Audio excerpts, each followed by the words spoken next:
You're listening to an Airwave Media Podcast. Oh, hey, this is Kate, and you're listening to the Fabulous Queens Podcast. Katie and Nathan would like you to know that their show contains some strong language, so if you're not down with colorful swears, this might not be the show for you. Since you clearly like learning about women in history, check out my podcast, The Exploress, where we time travel back through history to find out what life was like for women of the past. Cheers, bitches! Hi, this is Katie. And this is Nathan. And you're listening to Queen's Podcast, the show about badass women in history.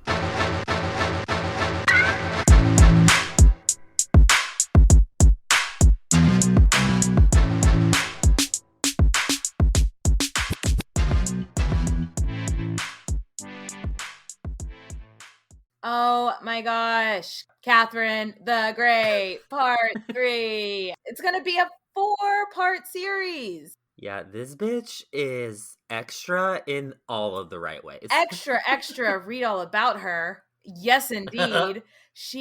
This life is just, oh my gosh. I'm so excited to get into this next chapter. How about you, Nathan? I am ready for this bananas story. I'm so stoked. And I love that you're still rocking your fuzzy Russian hat. I love how committed you are to it. Because it's fierce and fabulous and floofy. It is the 3 Fs. It definitely is. F cube, bitch. Before we get started, though, we got some Patreon shout-outs. Hooty hoo! So, shout out to Helen, Leisha, Kayla, and Caroline. Also, shout outs to Amber, Helena. I have a friend whose child's name is Helena and spelled The like same that. way. So Helena maybe or it's Helena. Yeah. So, you got a little extra airtime there. Ashley, Hannah, Clayton, Sam, and Savannah. Ooh, that rhymed. I like that rhyme. And today we're actually taking a break from our Moscow Mule, which was the cocktail, because we're recording this on Easter, so we decided mimosas felt a little bit more like the season. So cheers. So where did we leave off? So Catherine's husband, Peter, has abdicated the throne, and Catherine is now the Empress of Russia on her lonesome. Yes! So though some people were like, is she gonna rule in the name of her son until he's old enough? And they're like, Everyone was like, shruggy emoji. Let's see what happens. So I don't think she really, though, had any intention of actually letting him rule when he came to age. No. Catherine had no intention in just being a regent for her son, which, she was, this shit is mine now. Absolutely. About 2 days after the coup, Catherine returns to St. Petersburg, still dressed in the military costume that we last saw her in. She is committed to this bit. I am living for it, honestly. I love it. So she rides in on her white horse, looking extra in her military costume, and the people of St. Petersburg are into it. They are they love the spectacle. They love the show. They're ringing the church bells. People were cheering in the streets. I'd say that's a warm welcome. I'd say that's a good start. Yeah, it's like the crowd went wild. But within 1 week of her coup, we already have the first scandal. Guys, we're literally, we're not shitting you when we say this woman's life is crazy. 1 week. Never a dull moment. Yeah, right? And of course, it's about our lovely piece of shit friend, Peter. POS Peter. So after he abdicated the throne, Peter was taken prisoner and taken to one of those palaces where he was guarded by some of Catherine's dudes in her inner circle. Yeah, it was kind of like when we talked about, Mary, Queen of Scots, when she was taken prisoner. He wasn't thrown in a jail. He was imprisoned in one of his palaces. So yeah, that's not really jail. Yeah, but he still was watched, and he couldn't leave if he wanted to or anything, but he's not rotting in a prison cell. We don't know exactly what happened. Within a week of the coup, Peter is dead. So we do know whatever happened, it escalated quickly. Yeah, I was about to say, wait, hold up. He did. But pump the brake. So Catherine's dudes wrote her a letter to tell her of Peter's death. And in there telling the story, they said that Peter apparently got too drunk one night since he was, still allowed to have a liquor And he cabinet in loved the old getting too prison. drunk. It was kind of his Yeah. thing. So drunk ass Peter and one of the guards got into an argument that turned into a fist fight.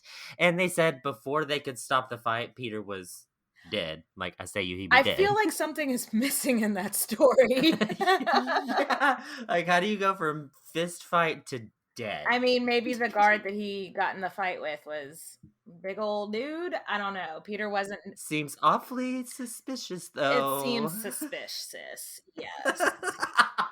Yes. I love it. It seems suspicious. Yes. But it seems very convenient for Catherine, doesn't it? I mean, if there's one thing we've learned of these like cutthroat courts all throughout history is if you've got a contender that's alive, it's a problem for you. Oh, fuck yeah. Like you can have an uprising in their name and like without that person even like consenting to it. Yeah. Yeah. So we'll never actually know what happened, but it looks fishy. Most historians believe Catherine didn't have anything, like didn't order his death or anything, but that didn't stop the gossip throughout the entire country. It's suspicious. The gossip ran like wildfire. Just like, hey. The most popular rumor was that Catherine ordered the death by having Peter's throat slit in his sleep. Oh, no, that's the one that I thought, like, she probably, like, that's the one that I grew up thinking probably happened, was that she had slit his throat. Like, I believed that. And I was like, no, she might have not actually killed him. Most people think she didn't actually have anything to do with it, but it definitely worked out in her favor. Right? So Catherine's advisors are like, yo, you gotta put out a statement that he died of natural causes. So the statement she put out... So the statement she put out, shit you not, said that he had such bad hemorrhoids that it gave him a stroke, and that's how he died. What? I don't know. I don't know enough about hemorrhoids. Can you die of a stroke? I didn't think so. Like, but yeah, everyone in Russia just kind of went, okay, fine. It's pretty bad. Like, but at Peter's funeral, like he was actually dressed in his beloved little Prussian army outfit. Insert eye roll here. Like, I'm pretty sure it's like, I'm sure he actually would have liked that too. Yeah. Fuck this guy. Yeah.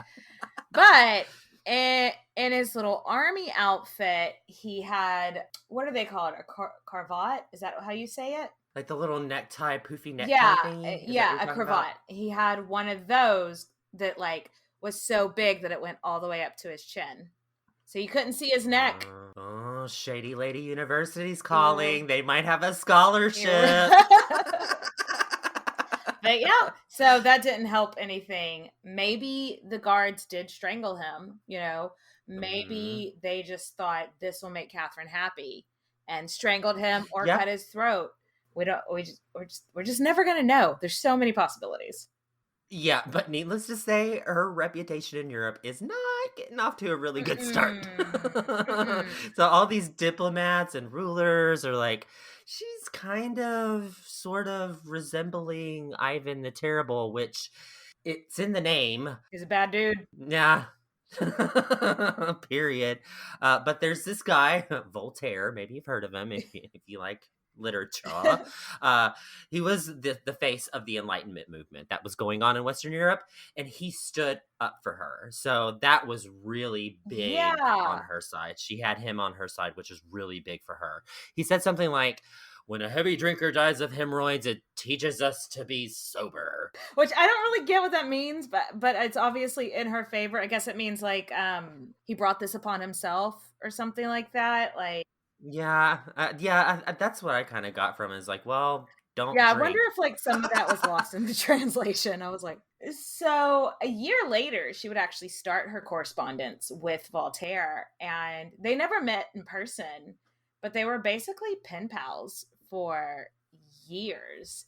And his writing and his advice really affected her style of ruling, which was one of the reasons that she's kind of given the name the Great and kind of compared to Peter the Great, is she was like, I want to bring Russia into the modern world.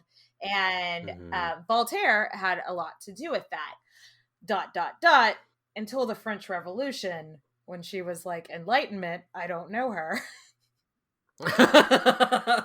Yeah, that's whenever everything was like, oh shit. Exit stage left. Let's talk about her coronation. Yes. OMG. I'm seeing like flash bulbs from cameras going off. Like, she is glamorous. It is to do, honey. Everybody's there. Took place on September 22nd, 1762. So Catherine is about 33 years old. That's pretty young to have already gone through everything she's gone through and started a military coup and just been like, yeah. I mean, we have to think about it. She's not Russian. Like, she's not, like, Peter the Great had made it to where daughters, like, it wasn't just your oldest son inherits. You could appoint an inherit. It could be your daughters. It could be your youngest son, something like that. No one has appointed her. She is not in the Russian royal family. She's self-appointed. She is self-appointed. And everyone has just sort of gone, well, she seems like the most competent, so fine. So to have the balls and everything and the self-confidence to do that by the age of 33, just that's just mind-boggling to me. What do you think?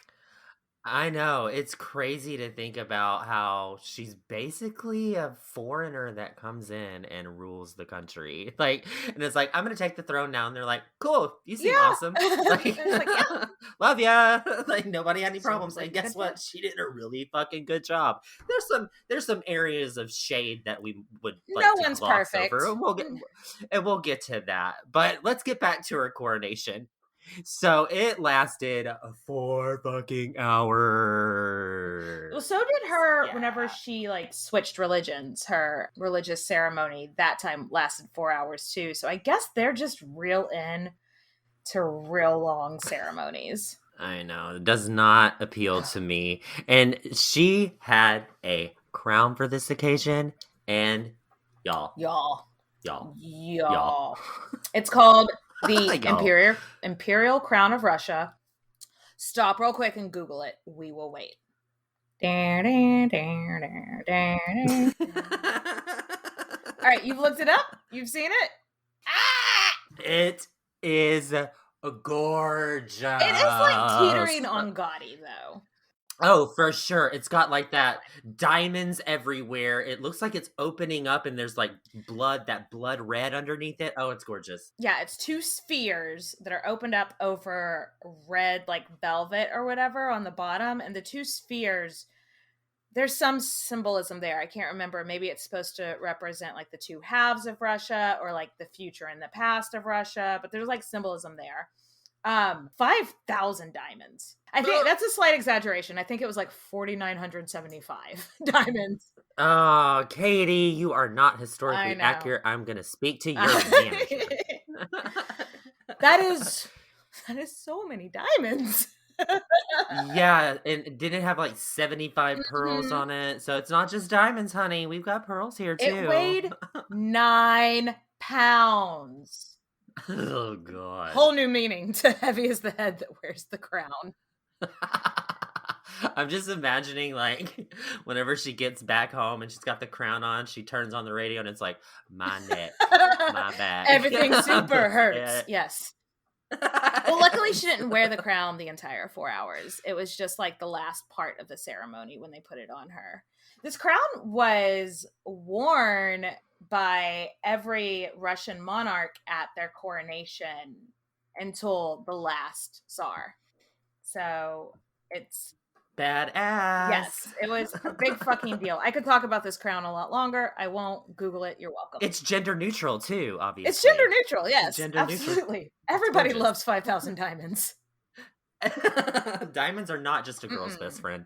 But yeah, so coronation's a big deal, is what we're getting at. Catherine also used this time to hand out gifts. We kind of talked a little bit before how gift giving was a big part of Russian court. She used this as a reason to give out gifts to her favorites and the people that she owed her takeover to. She gave her lover, Orlov, 50,000 rubles or rupals. She gave both of his brothers a big compensation like that too. And then she gave every single soldier that participated on her part of the coup half a year's salary as a bonus. Holy shit! I still can't get the image of Orlov getting 50,000 rupees in my head. You better work. You 50, better work. You better 50 work. 50,000 times. She also made a public announcement that she was not going to retaliate against anyone who supported Peter, which I really think was a good move to kind of smooth everything over. And giving the money to the soldiers, because again, like the military, the troops are such a big deal in Russian culture, and then like pardoning everybody. I think that is such a way that she's showing people like, I don't care about the past, I want to make Russia strong. Let's move forward together as a united, you know what I'm saying? Yeah, she's showing mercy to people that didn't like her, you know, and that's a really good quality in a leader. So things are looking good, but Catherine does have one big problem, which I think a lot of people do. Money. What was her problem with the money? She doesn't have any money. That's her problem. Yeah, she ran out. She's at the bar trying to get drinks from all the other countries. Can you put this on Poland's tab? Thanks.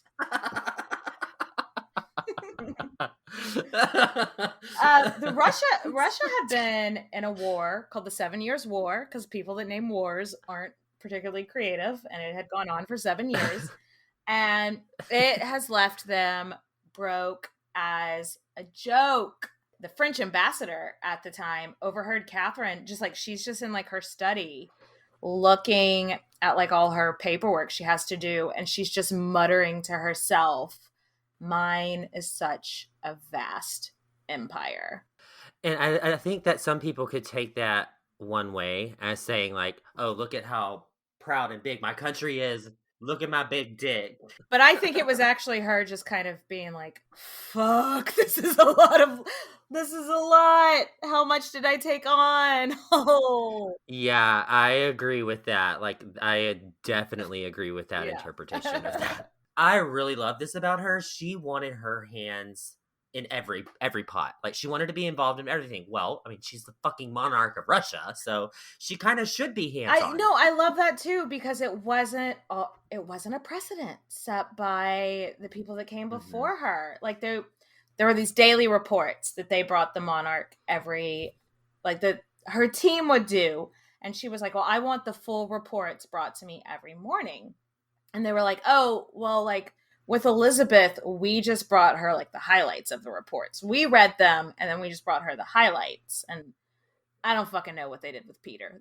I don't think Peter cared about the reports. He was playing with his toy soldiers and drinking. And Catherine was like, I don't really care what other people did. I want to read every single word of these reports. And her dudes were like, they're really long.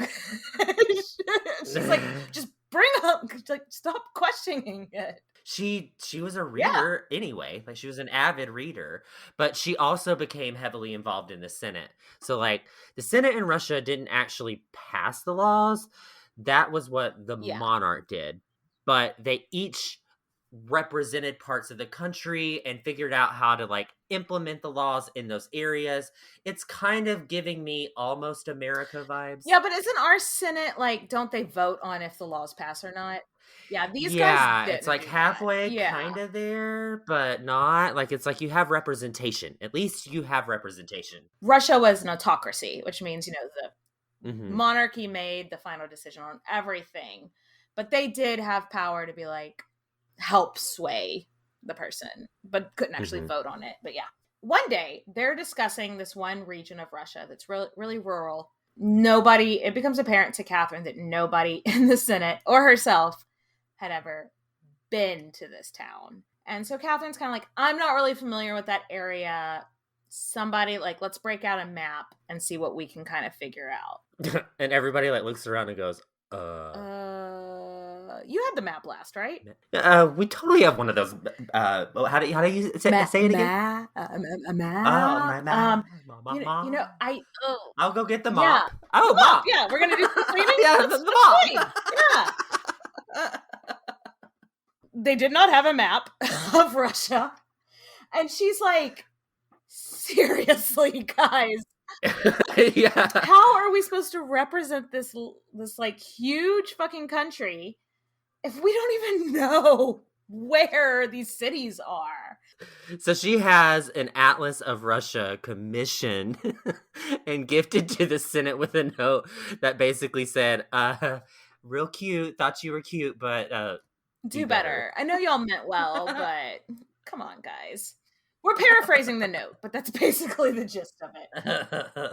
So the church. We've talked about a little bit the Orthodox Church in Russia. It was a big aspect of every life in Russians day to day. So let's discuss Catherine's relationship with the Russian church because it's complicated. Yeah, whenever she went on Facebook and it's like her religion status, it's complicated.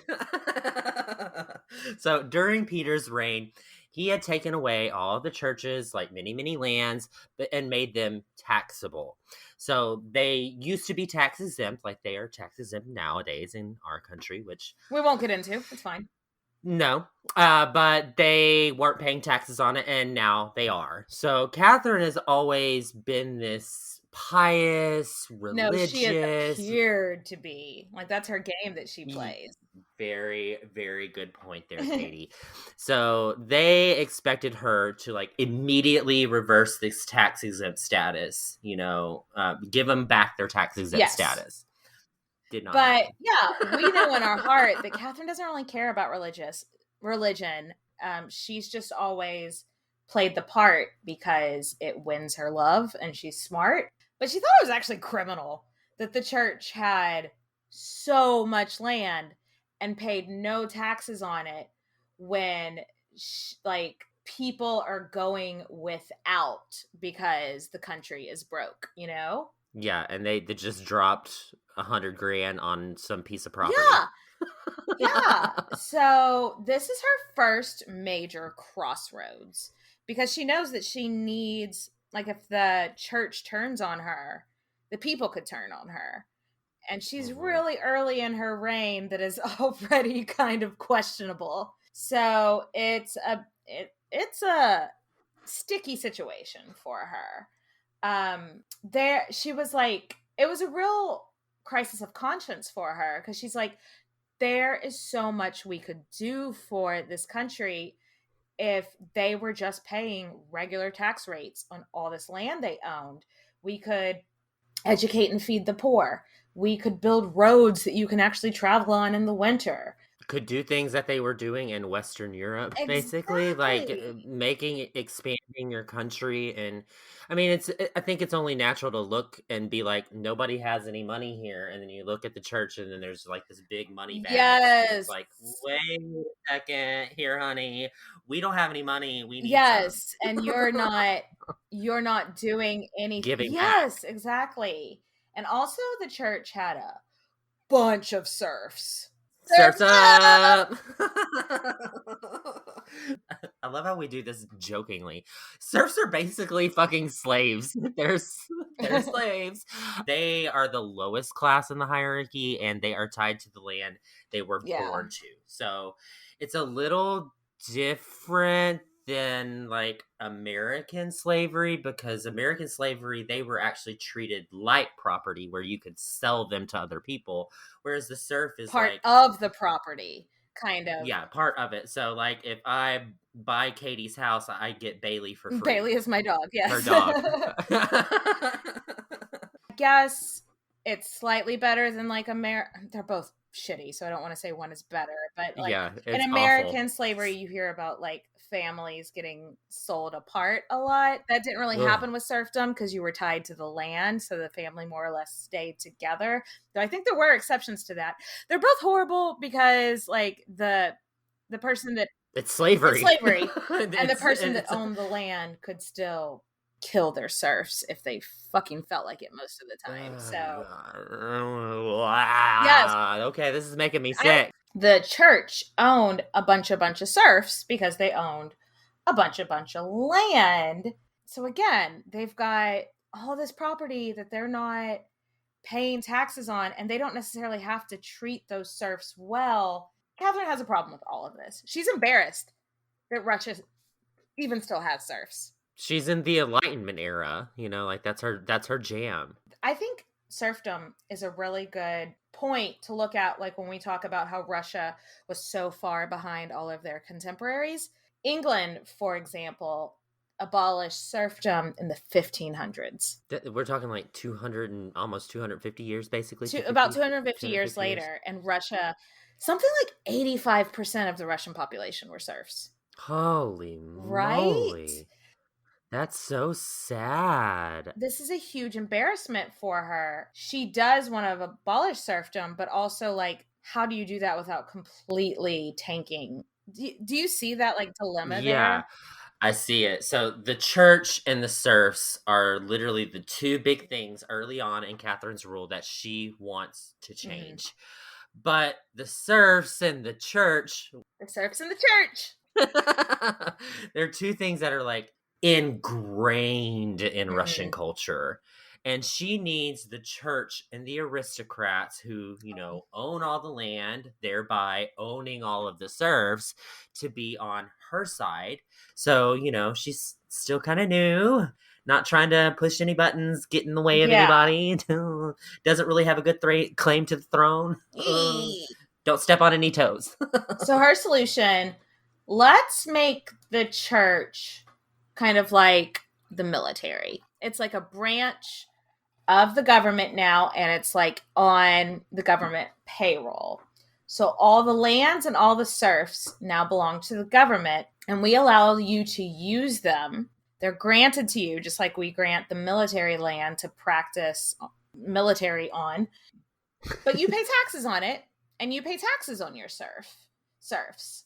And all the priests and whatnot now all get their paychecks from the government, and they can, like, regulate that. And hopefully it takes out some of the corruption in the church too. Yeah, so she's trying to basically kill two birds with one stone, in a sense. Like, that's what I'm kind of getting. And also, they have a new rule. The church now has to help educating the lower classes. They have to offer, like, school. Oh my gosh, education. Educating people is a good thing? What? Oh I mean, God. I don't think she was expecting the church to, like, offer, like, Ivy League education to the poor people, but basically teaching them, like, the world is the earth is round, and here is your alphabet. Yeah, this is one of the reasons why I'm not, like, a middle school teacher, but these kids are dumbasses. These kids are dumb. they're, like, and they need we should say, because there's a difference between dumb and uneducated. Yeah, it's uneducated. These kids are very, very uneducated. So the compromise was super popular with the nobility at the time, and the serfs, surprisingly, are on board because not that it mattered. Yeah, not that it really mattered, because nobody's gonna give a fuck about the serfs. Serfs down. But so now the Empress is, technically the owner of the serfs. So any grievances that they have will go straight to her, right? Oh, nope. But it's cute that you think that. All the serfs that work for the churches were now given the title, quote unquote, state peasants. But in their mind, they're thinking it is a step in the right direction. Like, nothing about their life really changes, but they think the change in title, and now that their direct supervisor is the Empress, they're like, this got to be a step in the right direction, Mm-hmm. But life really doesn't change for them all that much, because, you can't quit being a slave. Yeah. Like, that's not, you don't say, I'm going to hand in my 2-week notice because I do not want to be a slave anymore. Like, I would like to not be beaten and raped by you anymore. Here is my notice. That's not really something you got to do. Yeah. Because you're a peasant. And... Yeah. So church workers were kind of split on this decision. Some were saying, "Yeah, fine, this is okay, I'm good with it," and then others are like, "Fuck the fuck off! Hold up, no." There were some of them that were really mad that they had to provide education now. They were like, legit, like, fuck them kids. Fuck them dumbass kids. I'm Yes, sorry. fuck them dumbass kids. But honestly, in a situation where there was always going to be somebody that was pissed off, things went as well as can be expected for Catherine in this. That's where her professional life is. And I think our girl is a little notorious for her personal life, too. So we're going to get into that relationship with Mr. Gregory Orloff. Oh, my God. I feel like they talk about Catherine's, like, love life more than anything else. Oh, my God. And it's such a fucking propaganda machine because the ridiculous things that they talk about in her love life. She fucks a horse. Oh my God. That is the most annoying thing Don't even ever. get me started. Just because she likes big dick. If you compare her sex life to that of even the most run-of-the-mill kings, it's boring, you know? But because she's a woman, and how do you discredit women? She's a slut. You call them whores, you call them sluts. So her sex life like almost outshines everything else. I was listening to, just short little tangent, but I was listening to a podcast called Drinks with Great Minds in History, and he was talking about Catherine the Great, and he was like, now let's talk about her sex life. All I'm going to say about that is I don't care, and we're not going to talk about it. And I was like, yes! I love it. Thank you! Because nobody sits here and talks, okay, people do talk about Henry VIII's sex life because he's, you know, it's kind of part of his brand. But for most of it, like, people didn't care who the king fucked. Right? They didn't care that he had a mistress. They didn't care that. And so all of a sudden, oh, she's a woman, so who's with her tonight? It's like, what? You don't care with the king. Fuck off. However, I do want to talk about Gregory Orloff because, in this show, I feel like we do like to talk about their personal lives to an extent. Because you want to think about how would I have been in this situation. And yeah, for sure. If there's anything about Catherine, she's a serial monogamist, if anything, by the way. And being in love and knowing she's loved in return is a big part of her life. Yeah. Maybe it's because she didn't grow up always knowing that she was loved. Truth. So she loved Orloff. Loved him. And not a lot of people did, probably including Queen's podcast. He is one of those this fucking guys. Yes. He did help her get her throne. Her and his brothers were instrumental in her coup. But a lot of the people in Russia didn't like how much, like they just weren't a popular family because they were all a bit in your face, like, abrasive, sandpaper, and they didn't care what anybody thought about them, and it just if you're sitting there around there bragging about how close you are with the Empress and how much shit you can get done and it's all gonna be because of me, that's not, people are gonna be like, yo, you're an asshole, like, I mean, that's really the moral of the story. And while we do believe that she loved him for pretty much their 13 years together, I don't think she was ever serious about it. Like, she was not gonna be Beyonce and put a ring on it. Well, like, she would later say that if he would have just, spoiler alert, been faithful to her, she would have happily been with him for the rest of her life. But a woman in that position, you're not going to gain anything by getting married again. And Orloff hated that they weren't married. She was just a bit like, whoa, why do you need that? Like, is it just because you want my power? You know what I mean? That is exactly what it is. She even made him a count, bought him a mansion. So, I mean, even though it didn't work out in the end for these two, don't feel fucking bad for this guy. The titles, the money, the prestige at court wasn't enough for him. He told her, I'm sick of being the male pompadour. Okay, wait, hold up. Let's stop there. You're tired of being the male pompadour, which is, if any of you aren't familiar or haven't listened to our episode on Madame de Pompadour, she was a French mistress who was very powerful for being a mistress. I can hear her in France being like, I'm sorry, qu'est-ce que c'est? Désolé, pardon. So I think it also just goes to show how little Orlov knew. Like, he was just trying to use a woman's name to make himself sound less powerful. Madame Pompadour had a lot of power. Yeah, you're actually giving yourself a compliment there, dude.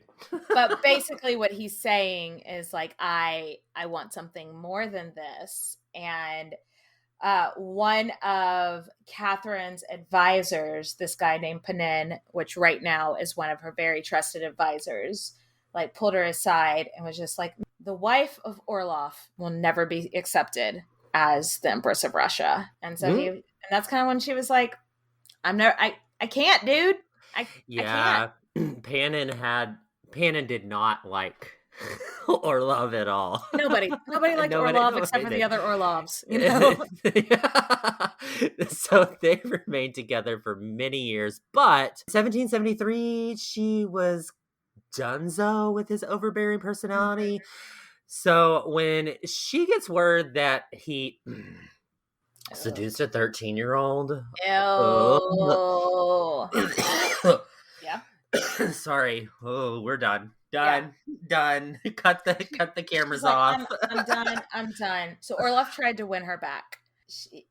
She had once heard about this diamond in India that was the largest diamond in the world.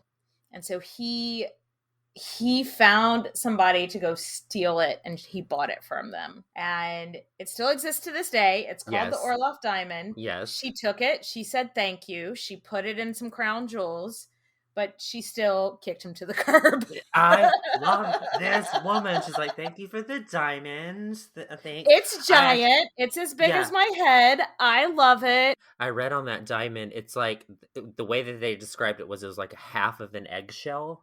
Like, so it looks like the diamond's so big, it's like half of an eggshell. Oh, wow. That's a fucking big ass diamond. I think they put it in like the scepter. Is that what it's called? Like the yeah, she put it in the scepter. I think it's still like because I don't think, unlike the French Revolution where they killed everything. They ruined all of the jewels. I think a lot of the stuff still survives after the Russian Revolution. So I believe the Orlov diamond is still like in circulation, or like at some kind of like where you can go see it in a museum. Are you really surprised that Queen's podcast knows about diamonds and where they are?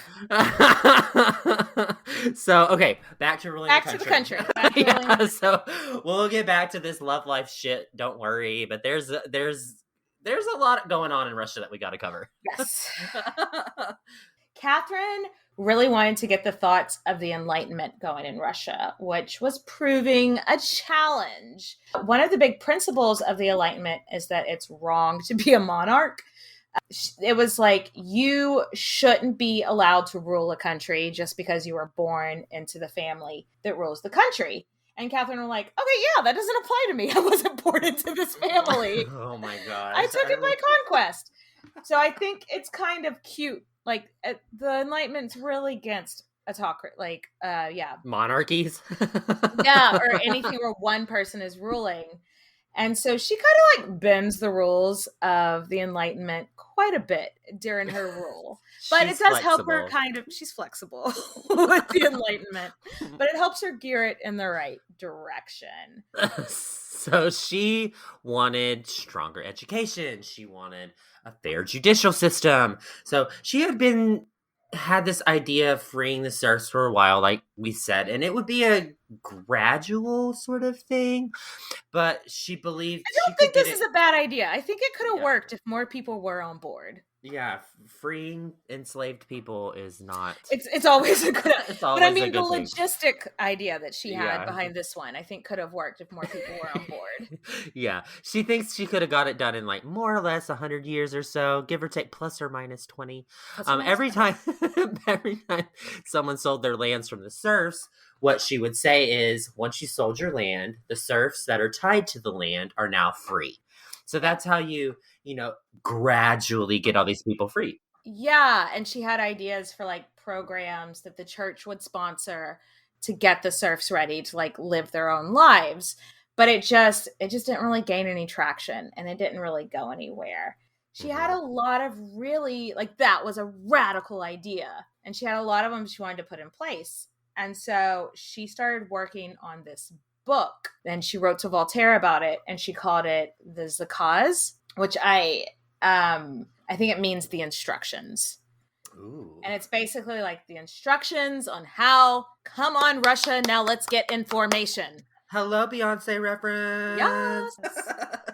But no, it was like she was trying to work out like a legal code for the country to get them going into like the modern era. Yeah. The Nakaz, I think this is funny. The Nakaz was so revolutionary that it was banned in France. Because they were like, we don't want to start any kind of revolution, which, LOL, France, okay, let's see how that goes in like 30 years from now. They rebranded their French fries to freedom fries. They rebranded the Nakaz into the guillotine.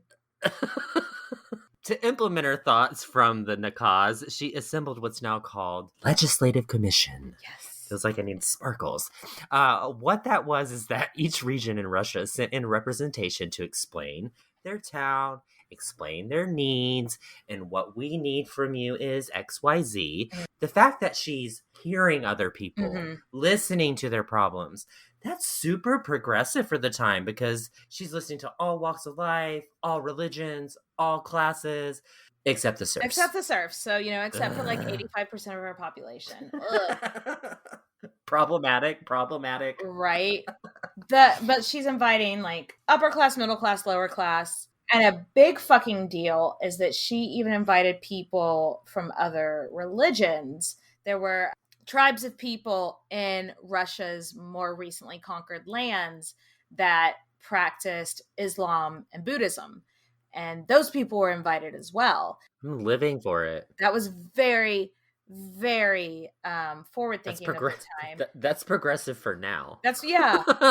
So probably in episode 4, we'll talk about her feelings towards Judaism, which makes me do a sad face, but it's not here yet. So she made sure everyone understood. Bitch, I'm the queen. Have you seen my crown? It's got diamonds on it. I'm Empress. I'm not sharing the rule with anybody, but y'all can tell me your ideas. Exactly. Thanks for your input. Yes. We will take this into consideration. So, in the end, she's the one that makes the decisions is what we're getting at. She just really had it in her mind that this was going to be a meeting of all these delegates. Everyone's going to come together. It's going to start some big conversations. And it's just going to be revolutionary. And in the end, 500 delegates were sent, and they were super diverse, but they were also super confused about what they were supposed to be doing. There was like no other Russian ruler had ever done anything like this. And in fact, the Russian rulers usually sent out the police to make sure that local government wasn't doing anything. So they're real skeptical is what you're getting at. They're suspicious. Yes. They are like, is this a trap? Are you going to kill us? I mean, I don't blame them because, Yeah. In the end, it was a bit of a clusterfuck, but the idea was great. So Catherine was like, maybe we'll try again next year. The only real thing that came from the commission, so she set them down and she's like, okay, here's the Nakaz. Y'all read it and then get back to me about what you want. She went away. She comes back and they're like, we are voting on what to call you. And she's like, what to call me? What have you come up with? Queen, Empress, fabulous, beautiful, gorgeous, looks like Linda Evangelista. But that's not, she was like, no, you're supposed to be working on like laws and legislation. And they were like, no, we have not done that. We are working on what to call you. It just absolutely blew her mind. But at the end, they were like, we're going to call you Catherine the Great. And she was like, okay, that's not what you're here for, but I don't hate it. I mean, I don't hate it either. I think it's kind of awesome. I don't. So, It just narrowly beat out all wise mother of the fatherland. okay, give it your Russian best effort. That sounds very Russian. It That does. sounds very Russian. The great rolls off the tongue a little bit better. Yeah, so she's like, okay, well, that was a good first try. We'll try it again and be a little bit more productive next year. This year was just kind of a wash.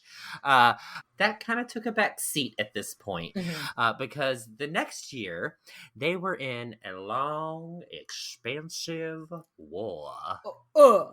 War. Good God, y'all! What is it good for? Absolutely none. Yes. Say it again now. Exactly. Okay, we could go on again.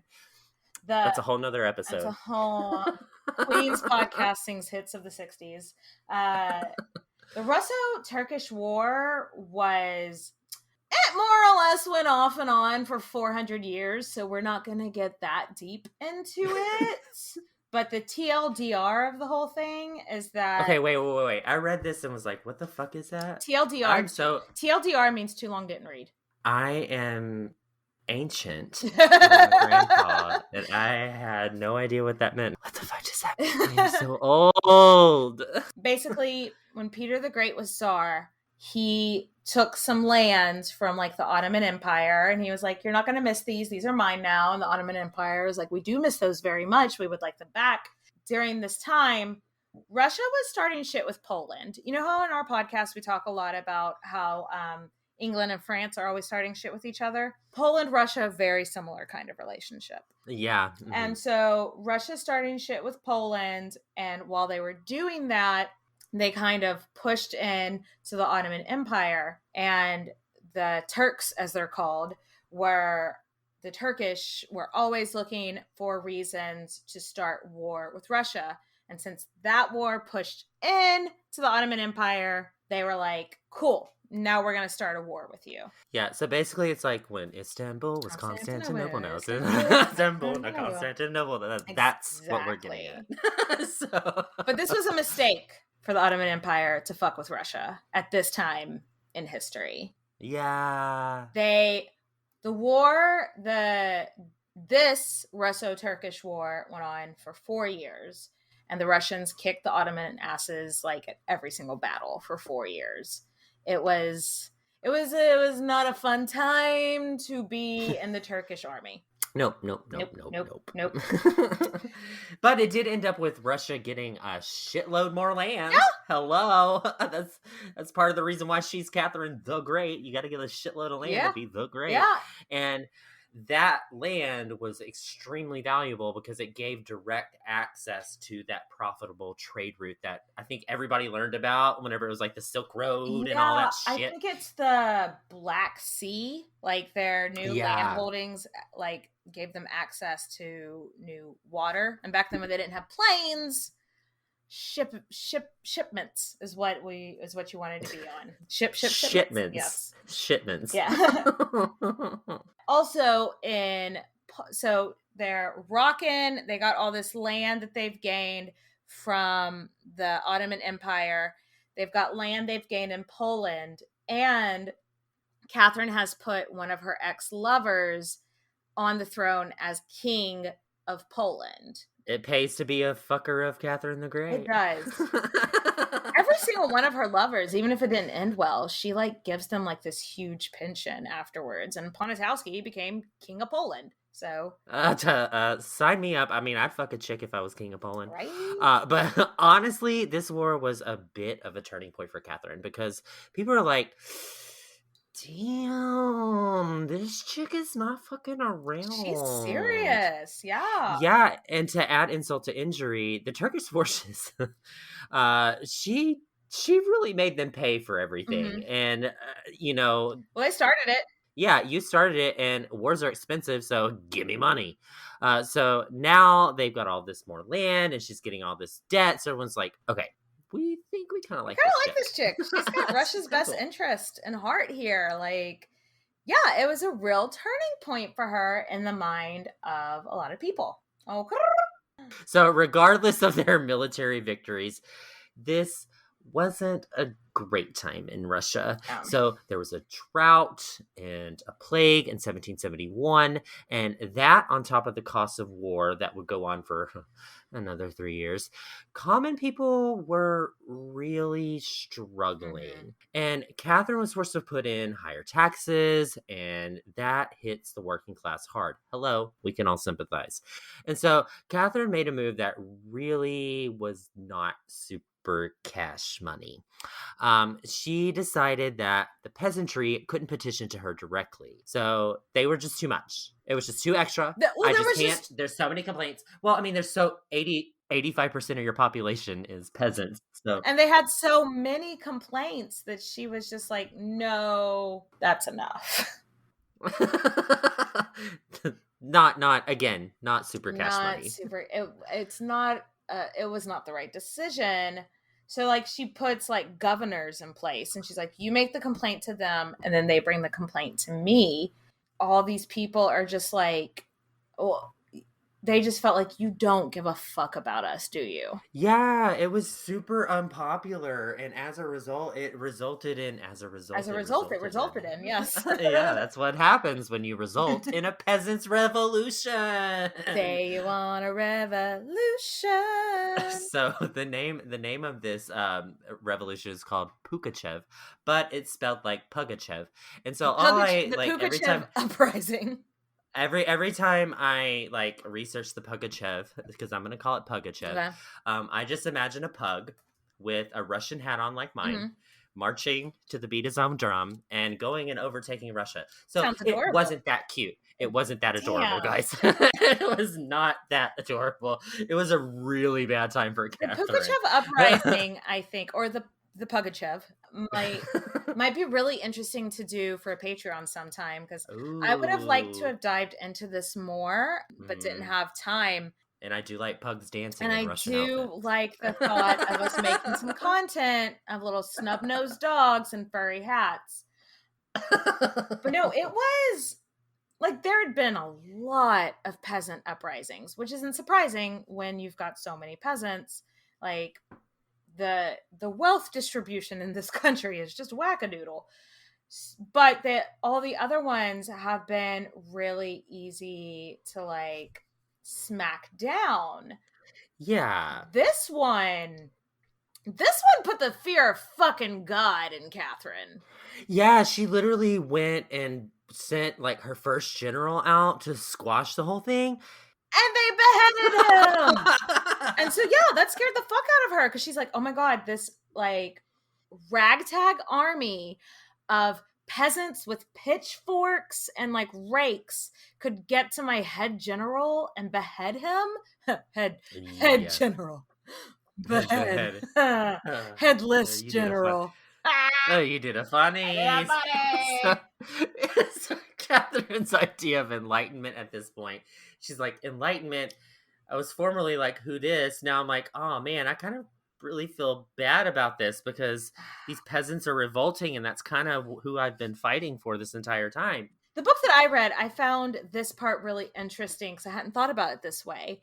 It was like, she was like, enlightenment, who dat? But it said, when it really came down to it, Catherine sent in soldiers, not philosophers. Ooh. Yeah. My butthole just got clenched. Yes. This guy, Pugachev, the guy that the revolution's named after, was telling the peasants that he was Peter III. And that Peter III was never killed. He just escaped.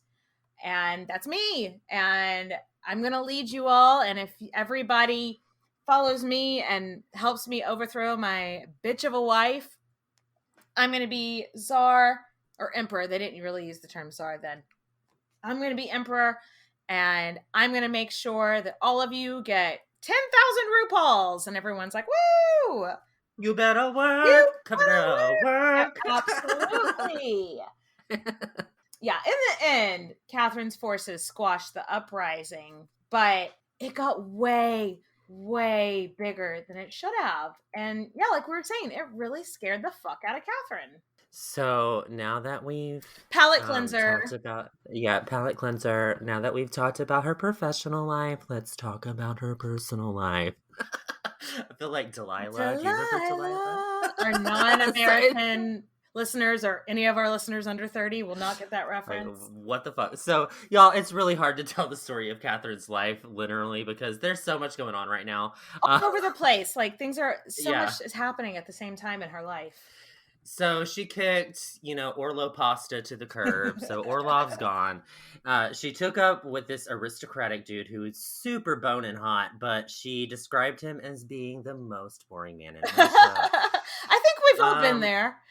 Yeah. A very, very good looking person that you're just like, have you read a book?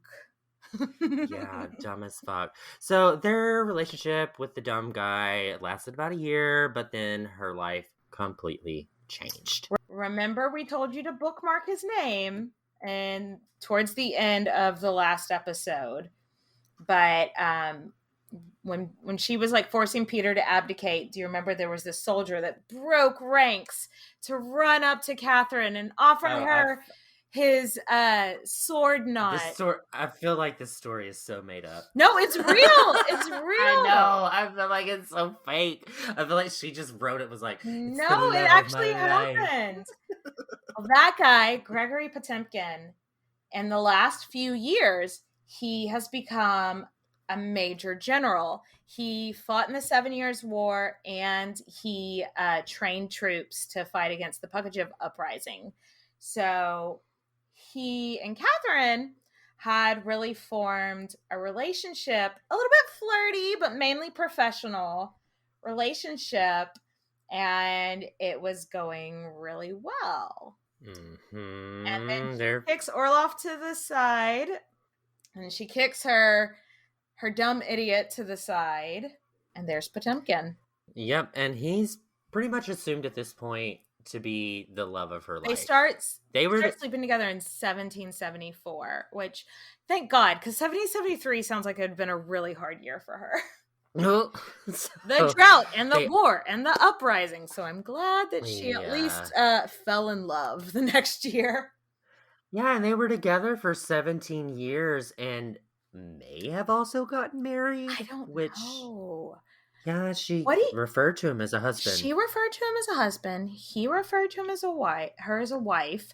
There are some that say they did go and have like a civil ceremony. So how very Henry VIII of her. I don't, and so I could see why she wouldn't, if they did get married, I could see why she wouldn't have broadcasted that, because it could like hurt her position of power.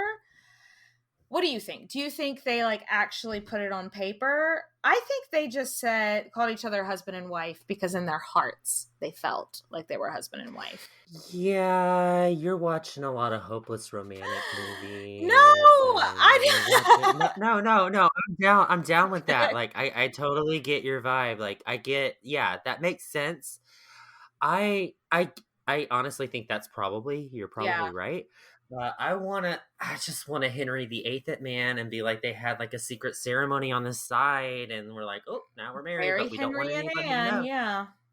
But you don't want to know because, so for her as a woman, obviously she would get so much shit for that. Yes. I mean, regardless though, their relationship was so passionate. Mm-hmm. Like, you are my passions. You are my passions. Oh my God. Potemkin was about 10 years younger than her. And she has this habit of going for younger guys, which, you know what? Like, I feel like well into like even towards her end of life, she's a very energetic person. So maybe she just needs a younger dude to match that energy. I don't know. And how many fucking stories have we heard about 53-year-old men fucking 12-year-olds? Too many for comfort, Nathan. Exactly.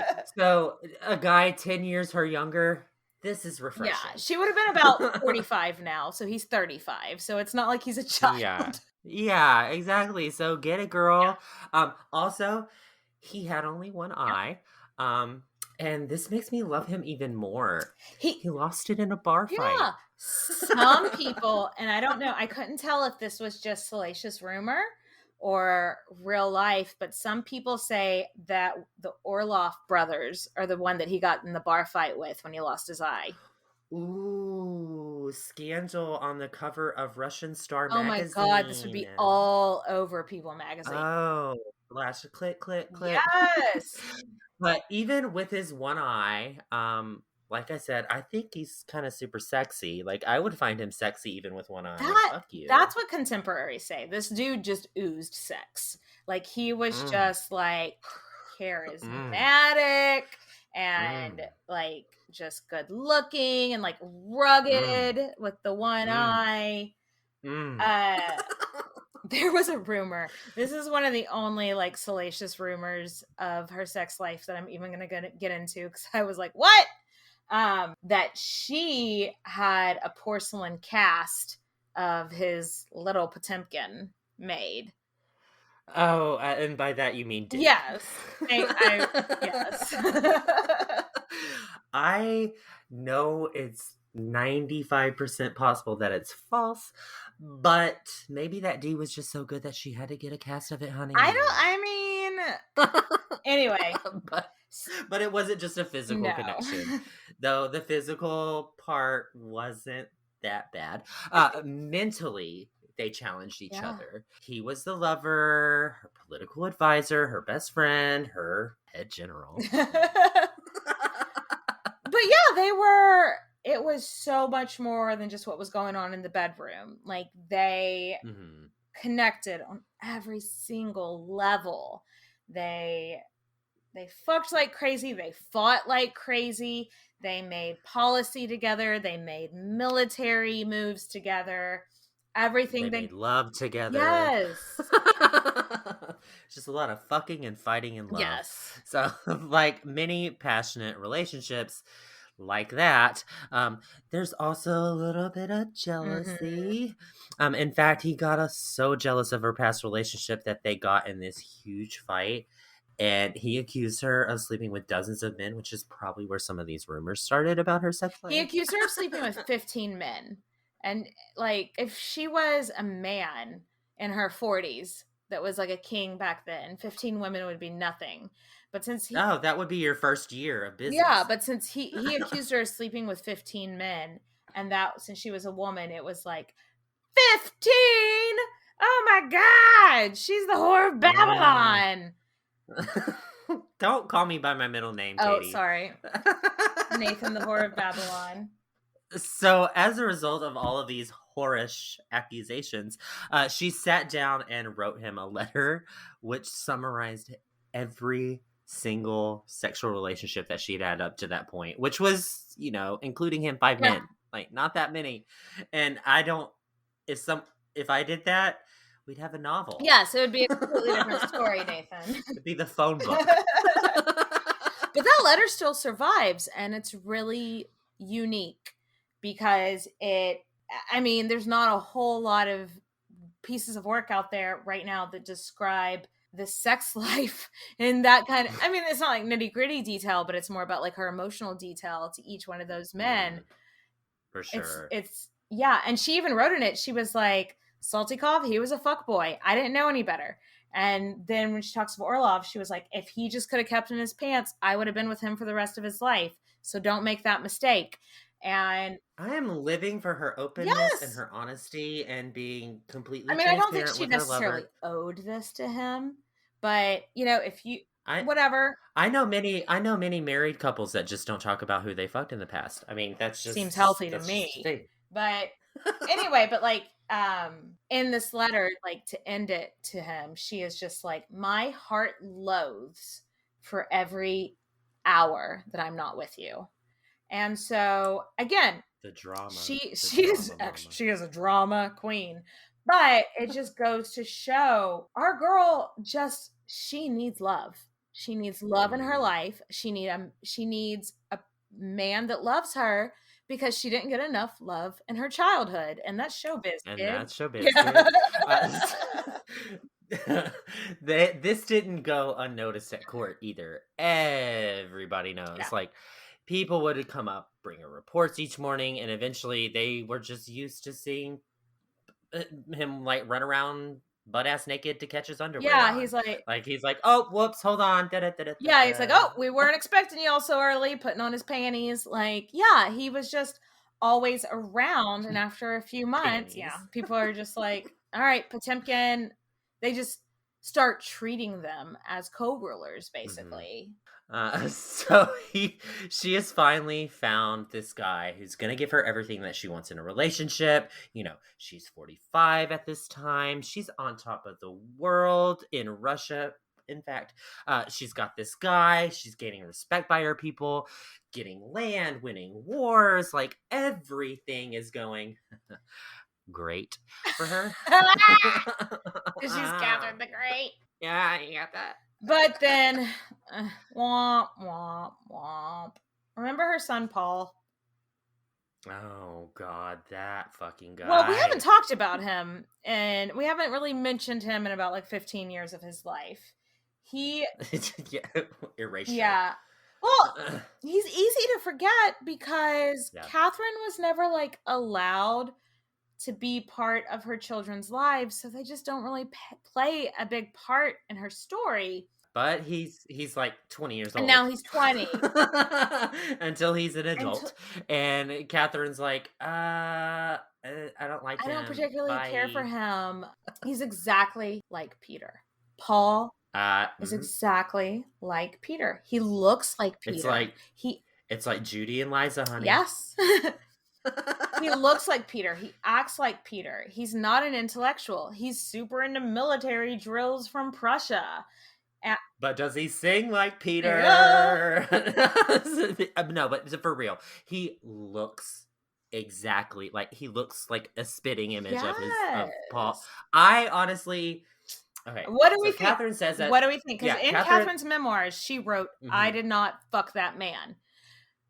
That is just like Bill Clinton saying that he did not have sexual relations with that woman. It's the same thing. She's saying I did not have sexual relations with that man. I think it's because she was embarrassed. But he was her husband. What do we think? Do we think she lied about that? Shady Lady University. You think so? The winner of the war writes the history. Okay. That's always been my tagline.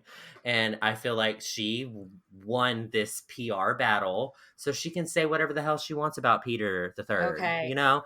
So she's like, I didn't fuck him. And everybody's like, okay, you didn't. But then her son turns out looking exactly like him. Mm-hmm. It's a very Mia Farrow, Woody Allen, Frank Sinatra type of situation going on. Ronan Farrow. Well, Mia's his mom. Oh yeah, because Ronan Farrow is supposed to be Woody Allen's son, but looks exactly like Frank Sinatra. It's one of those moments. Yeah, and so I have to agree, and I posted this on both our Instagram and our Twitter, and everybody on there also agrees that she was just like. Well, there were several reasons for her to try to say that Paul wasn't actually Peter's son. Because one, he has more right to the throne. And two, she would be embarrassed to say she ever slept with Peter because we've met him. He's embarrassing. But yeah, I think they must have banged once or twice. And even though Salty Cough was a fuckboy, it was less embarrassing to admit to hooking up with him. Yeah, for sure. So baby Paul doesn't particularly like his mother. He thinks that she killed his father. So obviously he has it in his head that, Catherine has no right to the throne. He's the rightful heir, and he's old enough to run this shit now. Yeah. He's in his 20s. It makes me think of he idolizes his father so much, who he doesn't remember, and maybe if he actually knew him would be like, ugh. But he's surrounded by these people who are telling him your father was a great man because that's what he wants to hear, and your mother had him murdered. So there's this huge rift between them. Yeah, the two of them just never really had that chance to be close, to be honest. Well, he was swept away. She never got a chance, Catherine is indifferent to him and Paul hating her Paul wanted to have his court and start having, real ruling responsibilities, but Catherine saw him as a political opponent, obviously, and he needed to be taken out. And she kind of treated him that way as her own child. Yeah. He was a pawn. He was an opponent to be beaten. Russian politics. Not her this son. Is Russian politics. Yeah, it's really sad. Yeah, and what that thing, a lot of people are like, well, how can Catherine do to her child what was done to her? Yeah. Like how are you going to treat your kid the same way that you were treated? But she's got forces coming at her from every direction that she's already got to fight off. So she has to fight off her son too now. And she was so ingrained in the Russian culture anyway. Yeah. And so this has just been her upbringing. So I don't think she knew any better, to be honest with you. So people that hate on her for making this decision, I'm like, this is part of her training. Right? This is the way she was raised.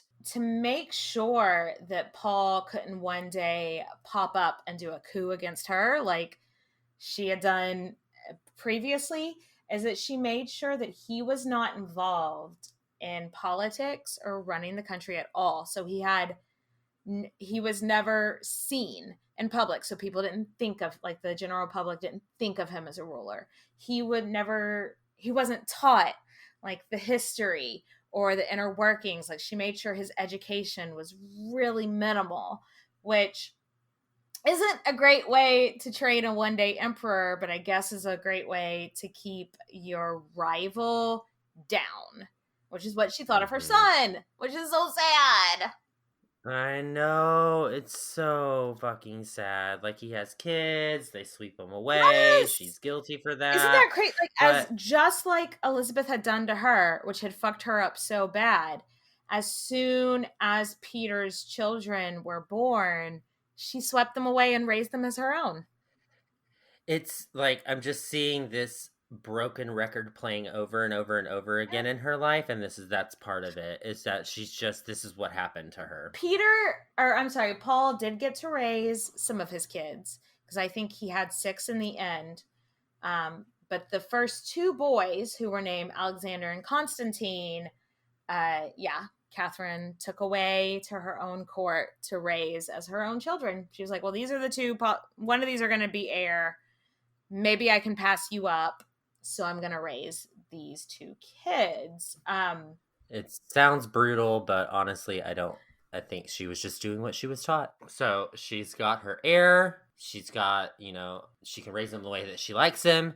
And she may not really know what to do since she's, never actually raised a child before. There's that. She's got a man that she loves. She's finally commanding the respect for her country that she obviously deserves. And she decides, okay, time for me to start making some fucking reforms. Come on, Russia, let's get Russia, now let's get in formation.